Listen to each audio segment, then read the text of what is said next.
you. £1 spec, what you eating like? £1 spec, what you eating right? £1 spec, sleep at night. You'll see the light, key to life. £1 spec, what you eating like? £1 spec. So I'm a 4th generation Washingtonian, and yeah, my people have been here for a while, and you know, I think about just the roots that we've laid down here, and how so many of my family members have been priced out. Many of them were homeowners, and when the elders passed on, like, the family couldn't keep the homes in the family. The developers came, offered them not enough money, and the family moves out to Ward 9 or wherever. Ward 15. Yeah, Ward 15.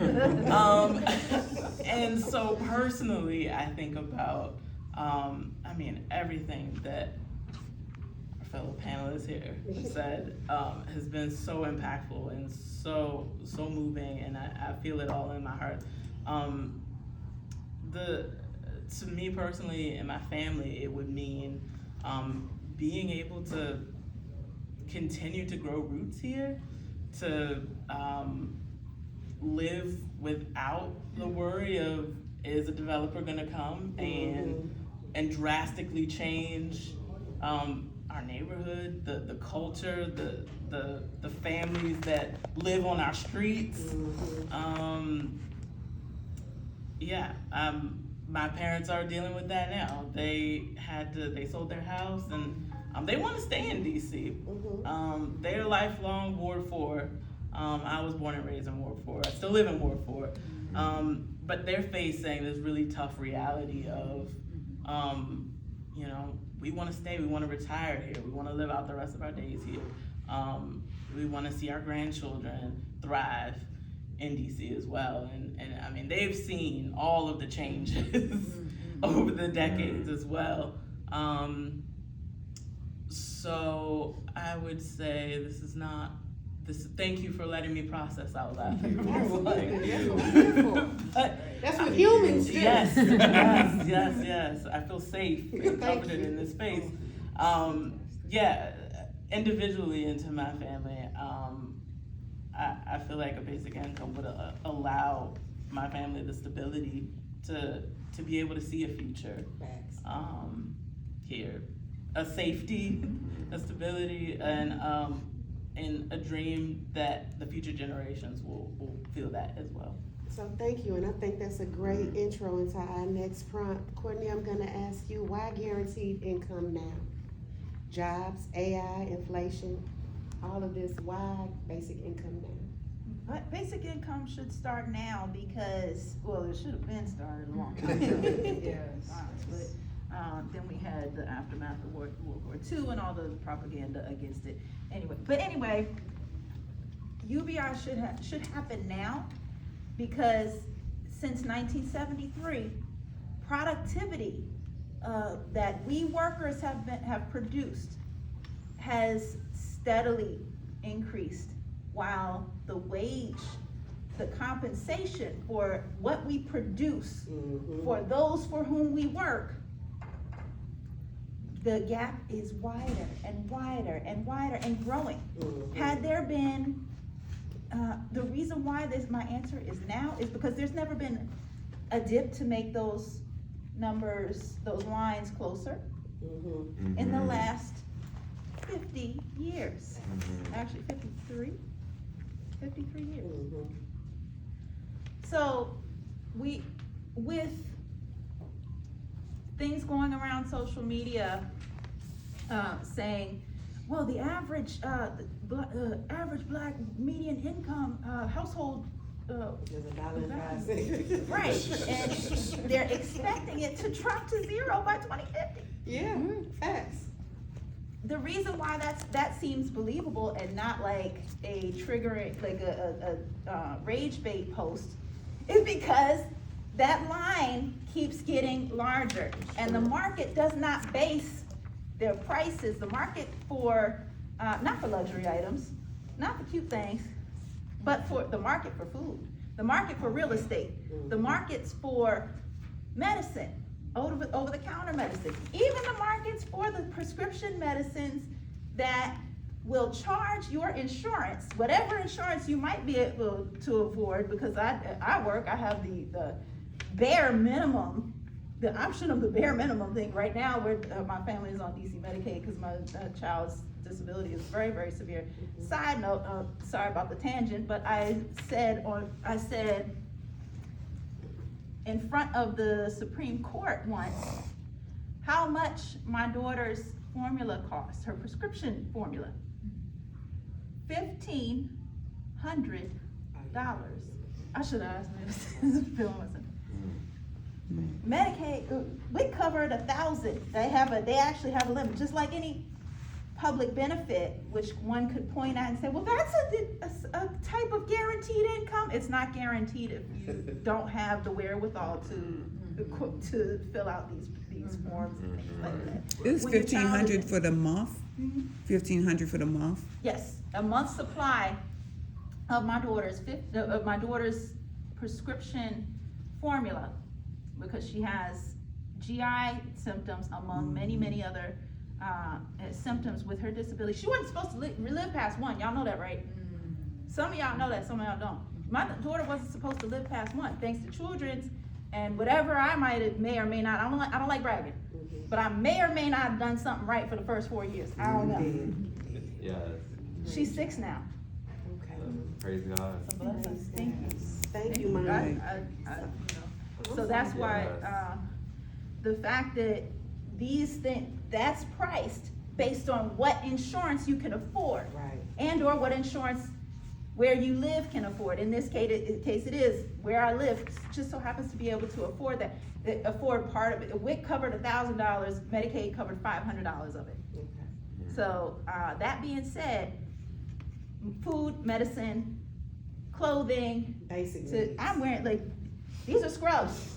I can't wear these to a normal office job. Yes, I can wear scrubs on the weekend, I look pretty weird, but, you know, but I do intend to write these off, because, and I'm saying all that to say, all of these things that we need on a daily basis, and we can't dispute that we need them. We may be able to choose Whether things we on the go market. without them or not. Right, we can't completely go without them, and those prices are based on what we make for the companies and not what we make, and not what the average person makes in any industry. Right. So that's why. Thank you for that. I heard some board juggernauting right there. But Robert, can I hear from you? And then I'm gonna switch to another question for Dominic. Why now? The reason we should have some kind of guaranteed income now or basic income now is because therefore, and then I revert back to America first. I look at it as in saying that Washington DC's annual budget this year, the last I heard is like, what, $14-15 billion. And so the money and revenue is there, but on the other side, the mayor is asking for a $30 million increase into the policing budget. And I, preparing my notes for the conversation today, I was looking at it, I said, let me Google some stuff about the policing. And it's so much fraud going on, and I had recently seen on my Instagram where they were talking about a young lady had started her side business and had been on sabbatical for a whole year collecting her payroll. Because the system was automated at that point, she was able to rig the system to where she could continue to collect her check while she went off and did her side business. And so many police officers caught up in fraud cases. And to still ask for increases of that budget, knowing that women are struggling with getting their WIC, women are struggling with just getting their children to and fro, getting them on the bus, things of that nature. And it's not putting the citizenry first, it's putting politics first. And we shouldn't have to apply for what we need. If we're a resident of the city, some things should be guaranteed being in the nation's capital. Like we should lead by example, rather than burying things in the process and dirt. Especially if you're paying taxes. Definitely, there you go. If you're Especially paying if you're paying taxes. If you're paying taxes into the system, you should get some kind of kickback from participating in a democracy. Absolutely, the citizen dividends, right? All right, so Dominic, we're gonna move to, and we're doing this because we wanna break out into some little groups of 3 or 4 people, so we can, you know, just see what you all report, what you all felt, what you thinking, and get any ideas that we can then put into the strategy of the outreach and the work. What concerns, Dominic, or objections must we address cost, work, fairness, bureaucracy. Well, I think I'm gonna deal with the big one, which is we are always told we don't have enough money to do this, and you heard Robert explain so well. One time, I'm gonna start with the police budget. One time during the Ferguson uprising, when they kept claiming, we didn't have money, all my people were in Baltimore, so I looked at the Baltimore Police Department. Then I think I was doing work in Minneapolis, Houston, Memphis, and DC, and I saw all of these budgets at a minimum were like $800 million, and nobody's safe, right? Like you and I could provide better safety. And I'm thinking over and over again, we keep saying we don't have money, but we put hundreds of millions of dollars into a violent system that hurt us, okay? Sure. So it's the same thing with the war economy, right? So right now, in this moment, they keep saying that we don't have an argument when we say it's cost effective, even though, and I encourage you to take this action, even though we're gonna do actions later. Study basic incomes around the globe and in this country, and you'll be really impressed. You gotta do it. Because you'll learn not only is it cost effective, it makes life better.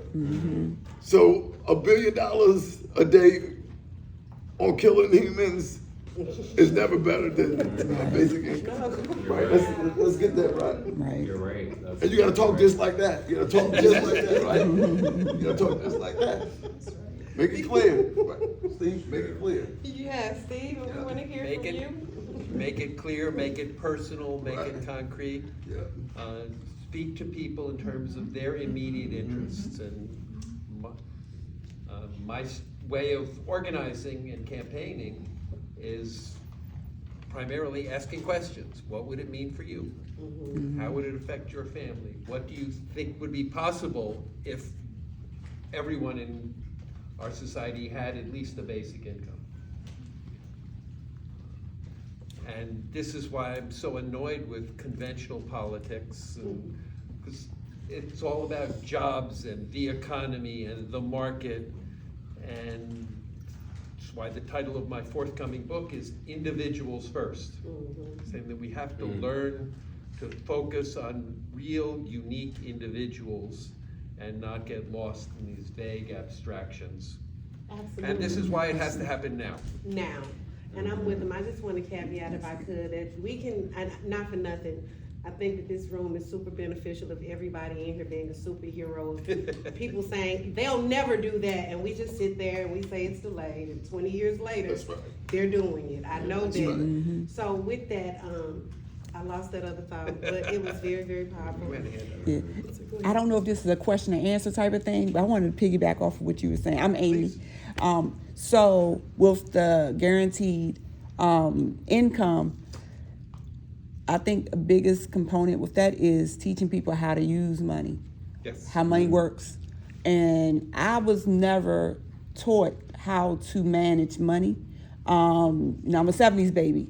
So we didn't, like my parents didn't teach me how money worked and how credit worked. I learned by going to college and getting credit cards and shopping till I dropped and let them maxed out. And then they went to the credit bureau and then they fell off after 8 years. I went through that process, but not realizing that when you build your credit, when you build certain things, then that's the name of the game. Unfortunately, this is like the game of Monopoly for real, and that's what they're doing right now. So if you don't know about credit scores and FICA and things like that, that's their game, but I feel like, again, going back to the guaranteed income, you want to grow the money so that way you can build interest, and then you can do more things with your money, and instead of blowing it, going on vacation or eating it, and guess what, it's down the toilet and you don't have nothing to show for it, so I feel like that's very important, not just getting the money and it's every month and you blowing it, and then guess what, next month, oh, you want to get some more money, but then you blowing it. So you got to figure out how to sustain with the money, not just getting it and just blowing it because Yeah. because you know it's coming. So Amy, I'm gonna jump in here because I wanna ask you all about these prevailing myths about how people use their money, that people waste money. And I know what we've been trying to do is challenge the idea, these are rooted in like tropes, particularly about Black women. And so I saw the Washington Post do a story that really just trashed the city's first guaranteed income program, publicly funded, because the mom took her kids to Disney World. She was in the pilot and they said, how dare she take her children to Disney World? She's a poor woman. She's a poor Black They say woman. we can't eat lobster and shrimp. That's right. The So- children can't be children. That's right, the children Yeah. can be children, and how Everything, yeah. dare poor people aspire to have But no. joy in their lives. But that goes, and I'm coming right to you, that goes to the trauma though. So when you can't, like the trauma, the precedent, the epigenetics, and when you get there and nobody actually, like Amy said, there's no education of anything, you're still willy-nillying it. And again, unlimited responsibilities with limited resources. I wanna make my kids happy. Like, there's no better, I think we all agree, there's no better feeling as a parent than to make your child feel good. So, and the other thing, the language that Stephen spoke, so I just wanted to say that. Even now, I want us all to watch how the platforms make you say abbreviations, or you can't say this, or all of that is to remove the feeling of it. So I just ask that when we speak, and I've always asked this, even wherever I would, talk plainly, like speak, whatever you feel it first, then say it. And I promise you, the Creator, whoever you serve, will give you the words necessary to touch the heart. But please, let us not continue to fall into because they're trying to be monetized, or we want to be on this platform, or we continue to remove the depth of the meaning of the word because we're not even saying it. I'm sorry, Robert, go ahead. Amy inspired me. It was like you said, the spirit move, because immediately I'd never thought about it before, but I know definitively in my household, and I think pretty much in most African Americans' household, that's what you're brought up on, paying bills. You gotta make the bill, make sure you don't got even to know nothing pay else. your You bill telling your first. kids, I need tissue. This bill gotta be paid. You're not really ever brought about thinking about how should I save this money to invest it and let the interest bill collateral wise to do something. But you're thinking about I gotta pay the light bill, I gotta pay this, that, and the third, which tends to tie back into sharecropping and how they should treat people with sharecropping. Keep you in debt through credit. Yeah, absolutely. Thank you, Sharon. Was Sharon first? Yes. First. Hi, I'm Sharon. Hi, everyone. Hey. So I believe, like as Amy said, that we have an issue with, I want to say, saving. But when you don't, when you have access to money every month, when you have access to it, you start noticing that it's more people looking for a handout. And more people looking to say, hey, you've accomplished this, you've done this, you're going in this direction, bring me too. And sometimes the language barrier, sometimes the income barrier, and sometimes, and just be honest with you, the religion, the family, and just who you are as a person, you can't bring them with you because you see they could be or may not be your downfall. You know, I had to understand in my life, I have my son, but I have no family. When the money started coming in, I realized I had $80,000 and it's gone. But I'm not mad. It happens. The family chose to not tell me because I have severe memory loss. So I'll be here with you today, and I may not remember your face tomorrow. And that's what I had to live with. But they took that and ran with that and robbed me blind. I'm not even, to this day, I have revenge, but I don't. I'm determined to live my life to my fullest, and whenever my mind goes, it will just go. But I am here, and I'm inspired to be better than I have ever been, knowing what I'm had to go through alone. Thank you. Thanks for sharing that. Hi, I'm Monty. Hi, Monty. Hi. Thank you for being here. Pleasure, yeah. So I wanted to get back on the conversation about policing poor people and their choices to use money. I think it should be considered that as we live in like a very debt-heavy economy, trillions of dollars Americans have just to live or to afford basic necessities, and beyond that, to thrive in their lives, there is a breaking down of regulations on making sure Americans can afford debt. And I think as like a young person coming out of college, with tens of thousands of dollars in debt, and that being the lighter load to the school I went to, where other people who had better means to prove they were a good candidate for a full ride to go to, good schools. And as we know, it's blatantly unfair in that because they had great parents, good lives, access to, I'm not laughing at them saying when they say they had great parents. They get them into the good schools to be able to do this and that. As a person who comes from a background impacted by poverty and generational trauma, to have not necessarily an equal chance, but a deservedness to go to school and not have tens of thousands of dollars in debt. And there's people with hundreds of thousands of dollars in debt because it is now a barrier for economic mobility to go to school and be better educated as just a person, a human being. So I think in as much as I think guaranteed income now and how it can impact my family and my life to just afford my needs and paying $1,000 each month for my loans. And I think that can speak to a lot of Americans in that there is now a whole almost class of people who have these chains of debt, not just credit card debt, but again, student debt that is blatantly predatory. And now it may get worse as, we're not gonna help students anymore, hands up. Or having that debt and you don't even use your degree. Like me. That's right. Saving me. I still have student loan debt and I have a criminal justice degree. I don't use it. Yeah. I'm in the medical field. I don't use it. I don't need it. I mean, I do, but. At the end of the day, go ahead, sorry. I was gonna say, I attended Putting Racism on the Table by Greater Washington back in 2018. It's a convening of grant writers and people, philanthropists around the District of Columbia and Maryland, the DMV in general. And that was one of the things that we were discussing is that how your transcript doesn't even really, they don't even care about your grade point average and what you did in school anymore. They want to know more about what you did in the world. And that's what they said, that the hiring system was moving toward. The corporations were moving toward more. Your social determining whether you're able to get in or not. Yeah, with the jobs, it's like, it's not so much about what you scored on the LSAT or How many followers do you have? Yeah, it's grades, so the grades really don't even matter anymore. But we've been in school collecting debt. Yeah. That's true. Yep.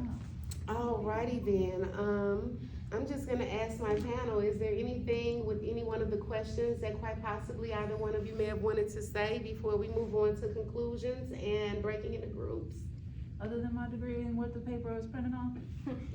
Hey, listen, just if I may caveat, one of those parts about me trying to make my children sustainable from like 6 months old, was like, I was like, if you go to college, I failed.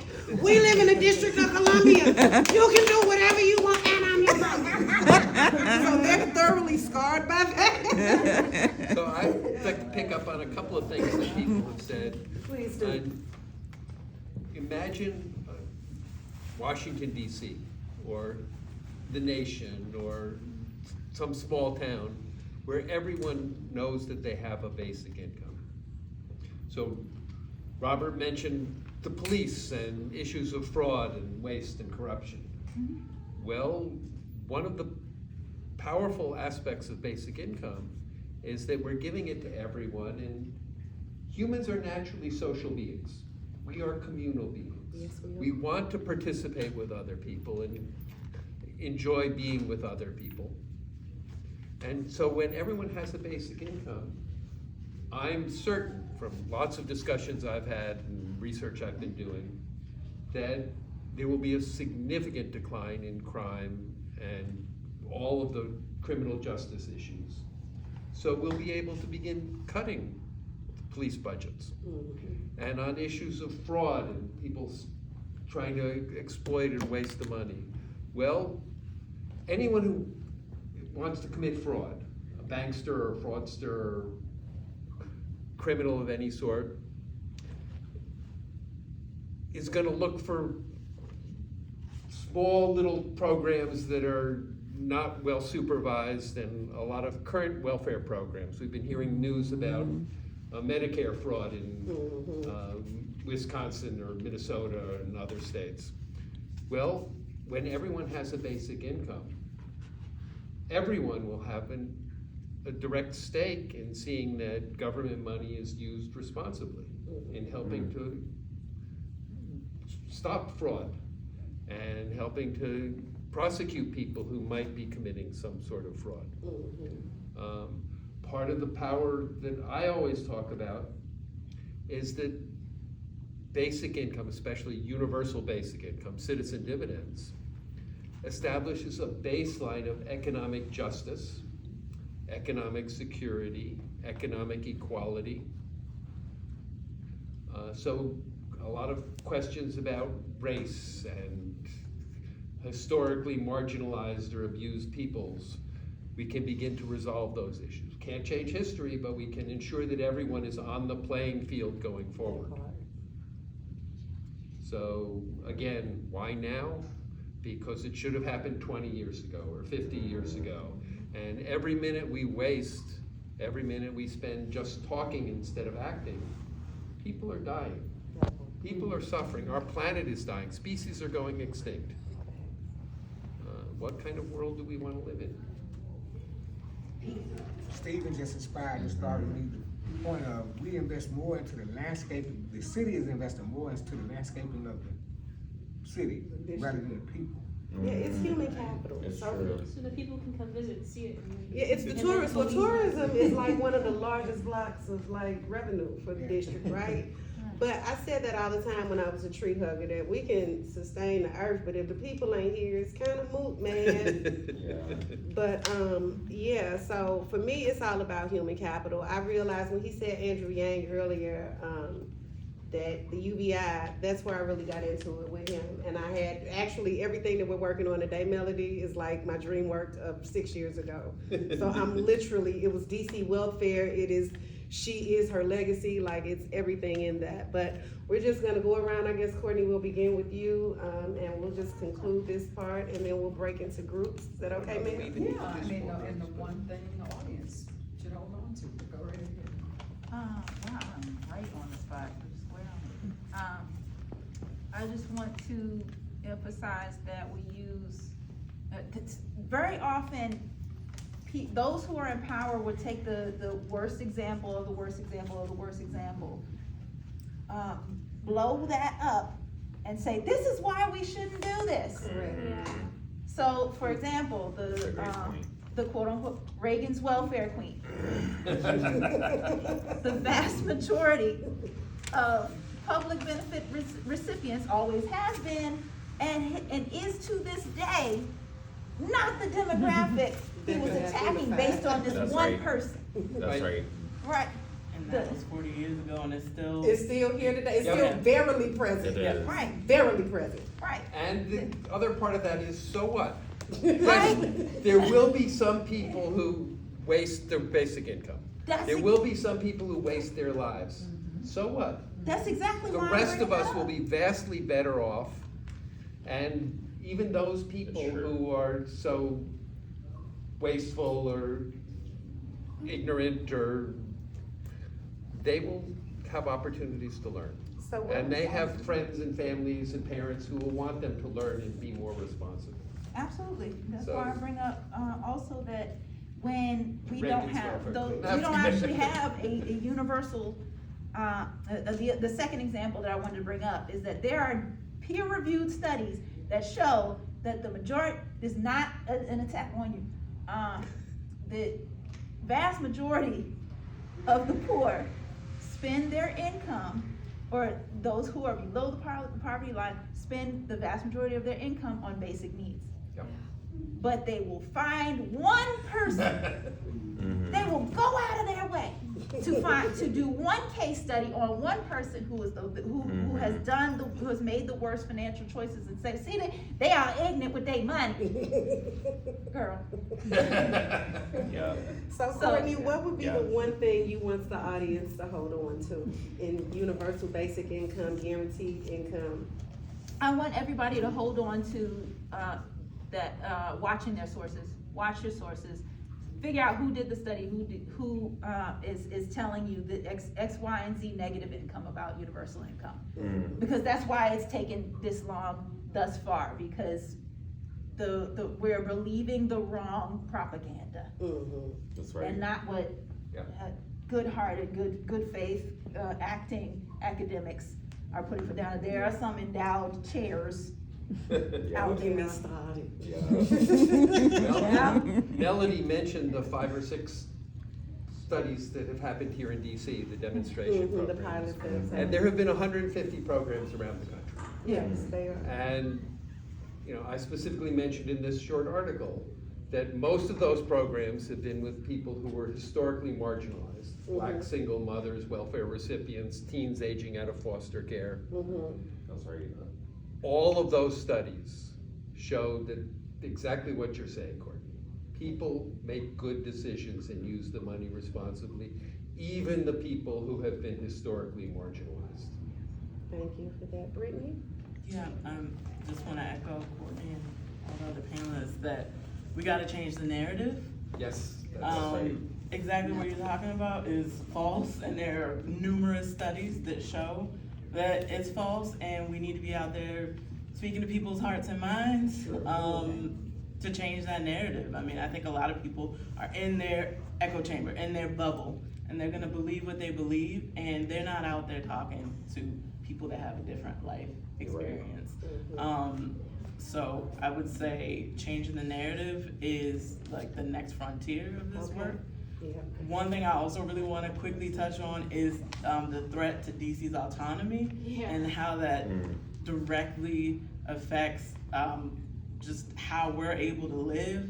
Our local child tax credit was fully funded at the end of last year, but because the federal government decided to take away the decoupling funds that we were gonna get, I think $800 or $700 million that we were gonna use to fund the child tax credit. And that was gonna be $1,000 per child under the age of 18, which would be incredible. We would see so many positive ripple effects.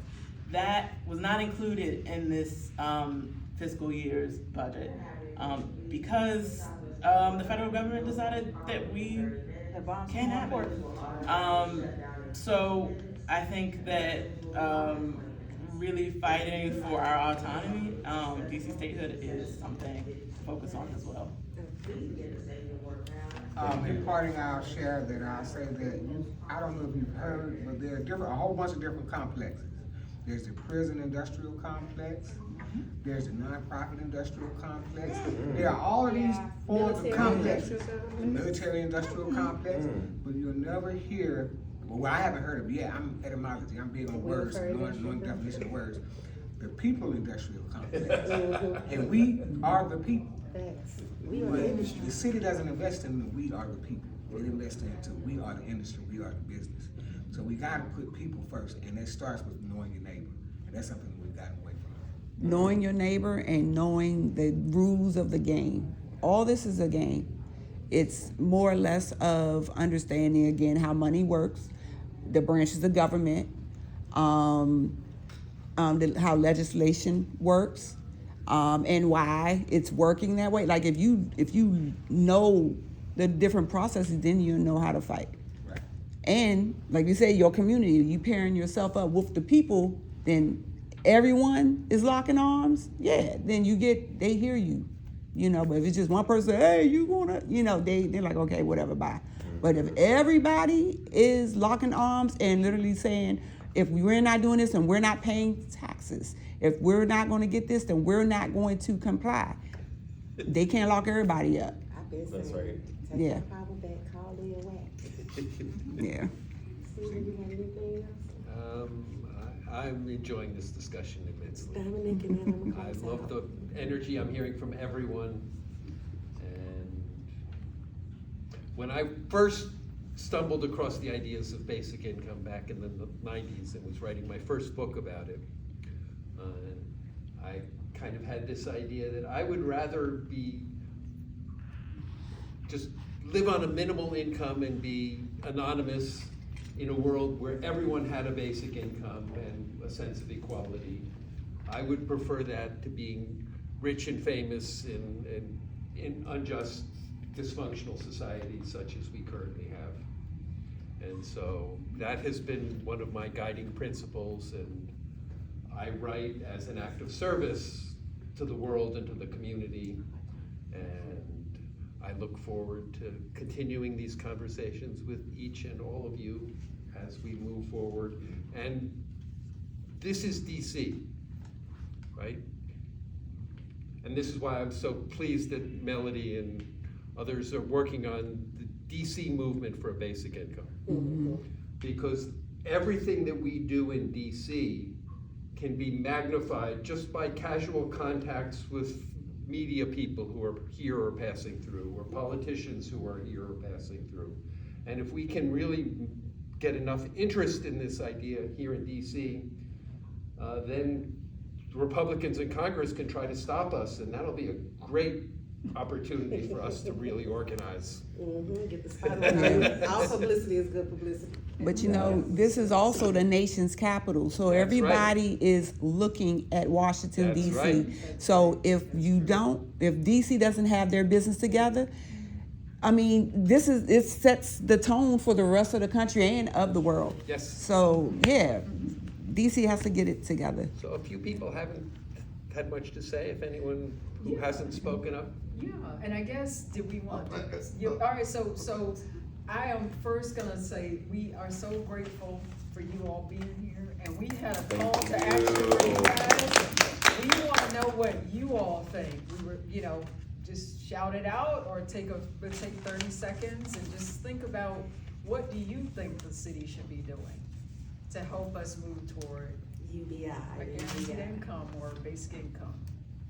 What do you all think? You wanna take a few minutes? You wanna talk with your neighbor? Turn to your neighbor and. I have an idea that I spew out. This is what I always wondered, just from some study and some education and whatnot.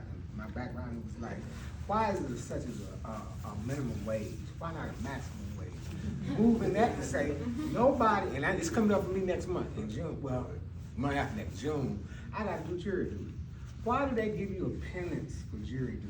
That should really be, it really should be an investment to say, we're gonna pay you a maximum wage to come down here, sit and serve in the judicial process. Because somebody's life is in the balance. Yeah, but that's when it should be more community than anything. They don't give you like $140. And guess what?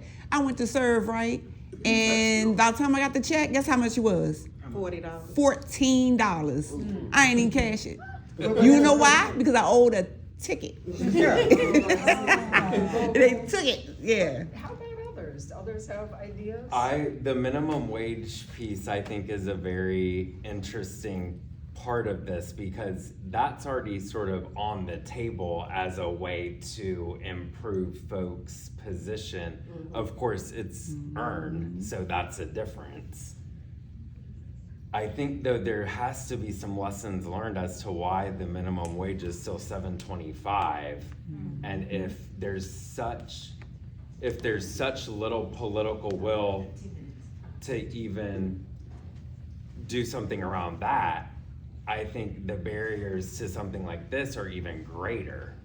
And so I'm very interested in that, and I saw, like, today there was a rep that put $25 minimum wage.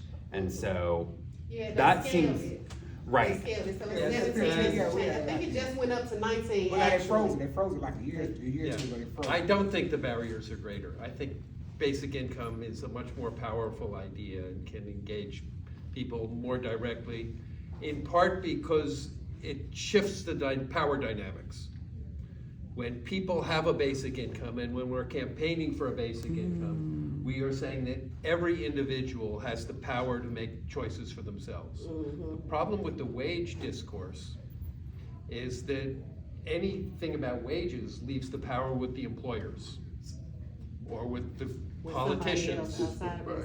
It's true. And I want to ensure that everyone has freedom and power to say no to a job that might be dissatisfying or demeaning in any way. I think we have time for maybe 2 more comments, and then Yeah, I we'll have a comment. primary closing. So this is more, I don't know right or wrong, but I think they were starting to let children go to work, not just teenagers, but younger adolescents go to work. And I think that's why the minimum wage is so small. I think they're starting to do, if they want to, there's certain things they can do at 9. I think that's what I heard. I wasn't sure though. But my thing is, the way guaranteed income working here, what they might be thinking to themselves is a spiral out of control dynamic, we start guaranteed income. People making mistakes, they lose their housing. Then it comes guaranteed housing. Then from guaranteed housing, it becomes guaranteed income for the children. Once guaranteed income for the children comes, it becomes guaranteed. We don't have to do anything with our lives in Washington, D.C. That's what it might be thinking, because that's how it comes to be. You understand what I'm saying? Thank you. Yeah. So, and I think we have one more comment. Well, thank you for inviting me, Melody. We met at the PTA for Amadon Bowen Elementary, where both my sons went to school here in Southwest. And for me, it's just been this incredible experience of living in community. You know, I grew up in a very white part of Ohio, and I always wanted to live around different people so I could be weird and different too. And being parents in our public school has been such a beautiful experience. And I've come into community with mothers, you know, who are going through really terrible conditions.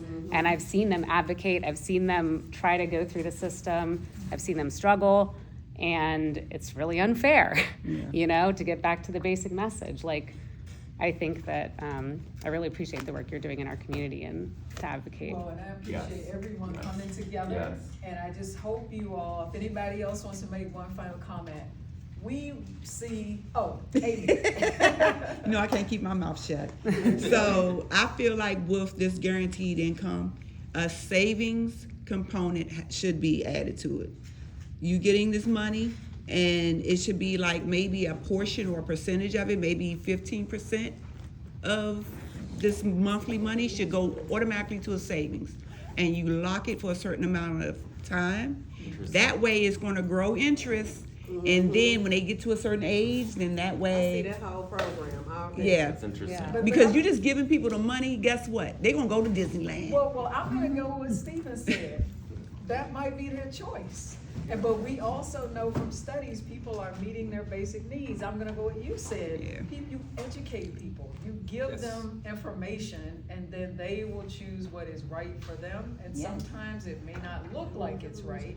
They're the But experts the and we don't idea provide it. is freedom to choose Yeah. 'Cause, agency. yeah. So let's share information and trust people to do what they need to do, but share information Yeah. about savings and credit scores. I think that's Yeah. important.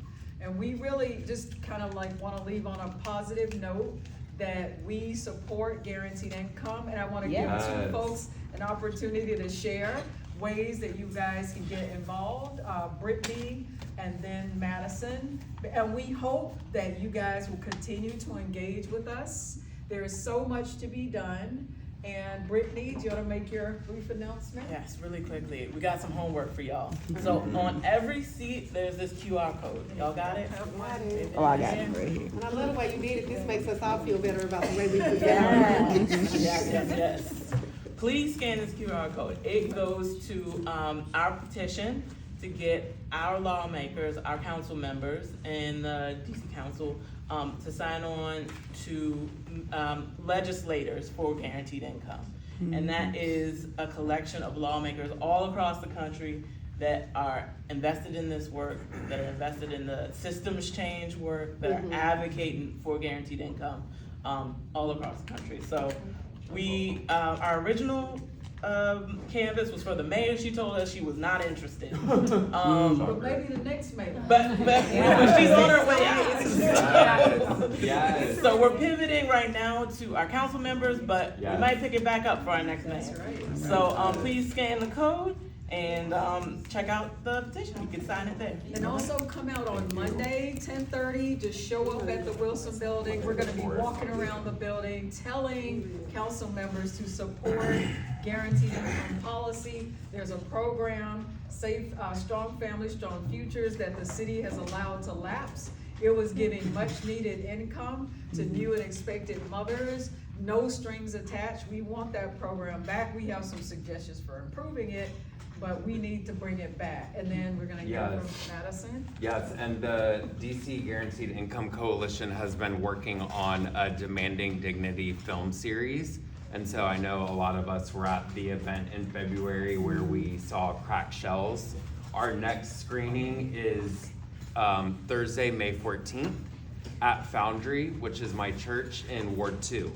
And so because I think, you know, Ward 2 has a big responsibility with all of its resources to contribute in a meaningful way, both in terms in financially, but also in terms of the narrative and in terms of being gracious neighbors. So the next event is at Foundry. You can scan it here. We also have flyers. We have Storming Caesar's Palace, which is an incredible film about Ruby Duncan, who was a leader for many decades in economic justice. We'll have food, there's childcare, and we'll have a discussion with the directors coming down from New York City to participate in our panel discussion. So please join us. All right. Thank you so All right. much. Thank you, guys. One final announcement I want to make. Economic justice, the word justice is there, and we're so happy to have a legal program with Miss Leanne over here, can wave her hand. That we have legal support, and Brett for the city offers legal help as well. We have to remember to bring justice to our communities through access to legal assistance, another program that's on the chopping block right now in the mayor's budget. So please be active. I know Fair Budget Coalition, we're a part of that. So we can share information on that as well. Did anybody else want to talk about any program or effort they're working on that they would like to kind of make sure we all know about? I'm just keep saying that Children's Legacy Theater Ward 8 is hiring. I know she's looking for a director. She's also looking for some youth workers. If you go to their website or just call her number right there, she gonna answer. You can just say I sent you. You can send your resumes to me. I put mine for us. Okay. Yeah.